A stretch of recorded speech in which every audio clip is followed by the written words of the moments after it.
everyone. I've been thinking a lot about the upcoming COVID vaccines, which of course are under the banner of warp speed fast tracking. So none of the normal clinical trials required to prove that the vaccine is safe and effective will be required for this specific vaccine.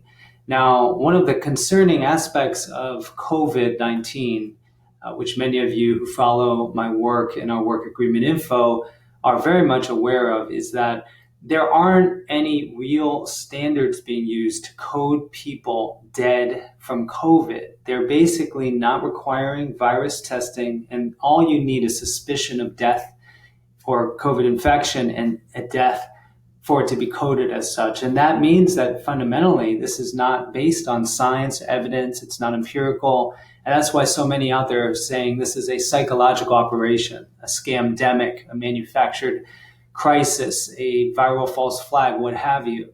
Because if they were requiring viral testing and they were requiring more than suspicion of infection to code people dead from COVID, then people wouldn't have so many conspiracy theories about it, would they? Now, one of the problems here, of course, is that the very vaccines themselves have now been found to be what they call reactogenic, creating side effects that are exactly the same as are being attributed to COVID-19, which means, of course, that in this case, this was an article published on STAT on how the COVID-19 vaccines are actually causing these side effects. Look, chills, fever, headache, fatigue. Chills and fever specifically are very important here because if you really look at what the symptoms of COVID-19 infection are, this is the CDC's own website. Look what you see, fevers and chills, of course, right? It's influenza-like disease.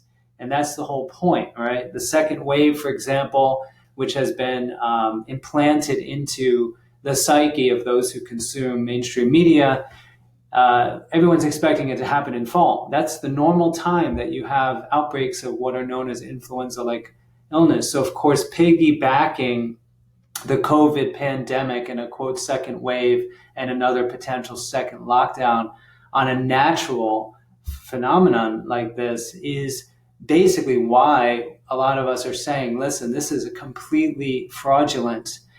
Now what you'll see is if they do manage on getting these vaccines out, and now we know the Pentagon itself is going to be involved in distributing them, if they're going to get these out and there's going to be all these people taking them, and we're talking about an experimental vaccine, right? There's not going to be tens, hundreds of thousands of people to experimentally validate that they're safe and effective. The symptoms of a vaccine reaction are identical to COVID-19, according to the CDC's own statements. And that means that, do you think they're going to identify those symptoms as being caused by a vaccine?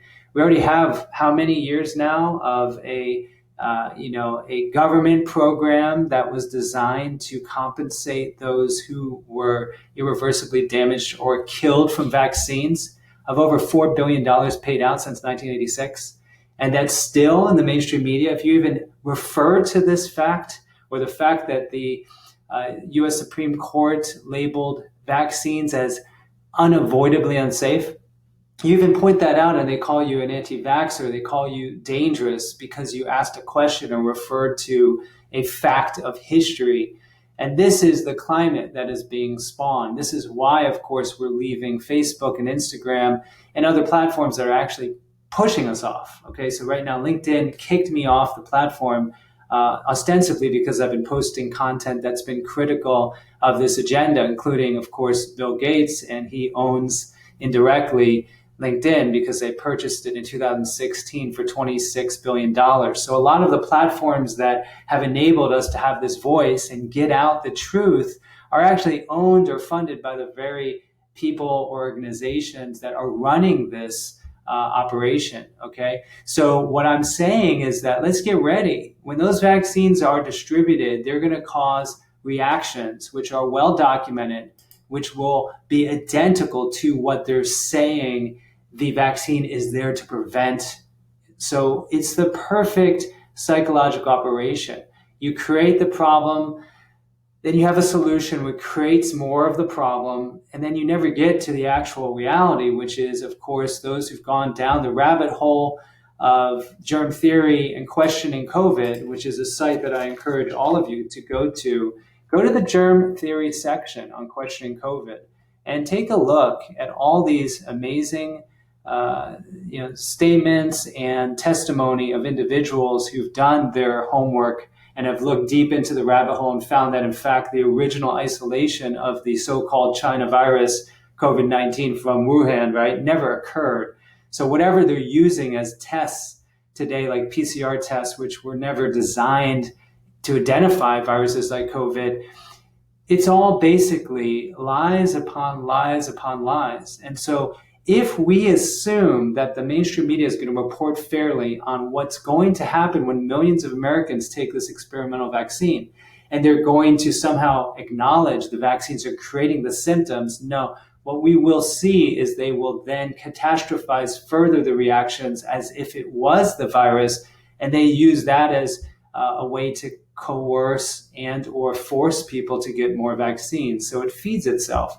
So as we have seen, a lot of people are waking up to the point where they don't even know what they're going to be able to do to get the vaccines out in the scale that they are saying is required. So I believe they're going to try to purge social media. We've already received a number of messages, even on Instagram. They're going to delete our account for referring to facts that are from the government on COVID numbers being profoundly overinflated. Okay, even Ron Paul had his account, had memes be labeled as harmful, false information. And just by sharing it, my own account was threatened to be deleted. Thank God for people like him, though, who are telling the truth, right? So here's what you can do, of course, is follow me on Telegram. I have a shortened URL, tinyurl.com/censorship-free GMI. And that is our Telegram channel. We have almost 10,000 people on it already. I'm anticipating a mass social media purge. So together we can stay connected in this transition. They are going to pull out all the stops. There's a huge agenda at play here. And it's really quite criminal, ultimately, when you think about the harms that will be done under the auspices of protecting the public health, which are actually creating an even worse health situation. That is really serious. And they're going to try to cover it up, and they're going to try to identify those individuals who are speaking up as being the reason why people are dying. And that's really concerning. And they're going to delete accounts. They're going to do a lot that you may have not seen before. This is my prediction. I'd like to be wrong. But in order to hedge against that inevitability, in my opinion, we're now creating a backup platform so that we can band together and continue to do the good work, because we are making huge progress. Most Americans now, I think, actually doubt the mainstream narrative. Most Americans will not take this vaccine. But those who do, when those reactions happen, they will say it's because of COVID. And then they will say those who don't vaccinate or don't wear masks or don't social distance are causing the deaths of those individuals. This is how this dark operation will continue to unfold. So now is the time. Before they do it, just look at the evidence. Help me share this. The COVID-19 vaccines create the very symptoms, okay, that supposedly, according to the CDC, COVID-19 creates. So good luck with that. They've already created fake COVID-19 death coding requirements. No proof required is another example that's coming our way. So anyway, follow us on Telegram, tinyurl.com/censorship-free GMI. Follow us on our newsletter list, another way that they can't deplatform us, GreenMedInfo.com/newsletter. Use questioning COVID. And finally, this is really one of the most amazing of all nonprofits that I know of, which is Stand for Health Freedom. And I'm a very proud co-founder of it because it is designed to empower you, remove all barriers of entry to your elected officials. In a few clicks, you can draw up their information, make personalized messages. Some of the campaigns are equipped to allow you to create a video message. This has great impact. We've seen how many emails in the past year be sent out on behalf of you, something like 600,000. Make sure to be on our email list. If you can donate, please do. This is a grassroots, user-supported platform, and it only exists because of people like yourself. Anyway, thanks for following me, and please, again, sign up for our groups, and we will leave links below on the platforms that allow us so that you can join. Thanks a lot.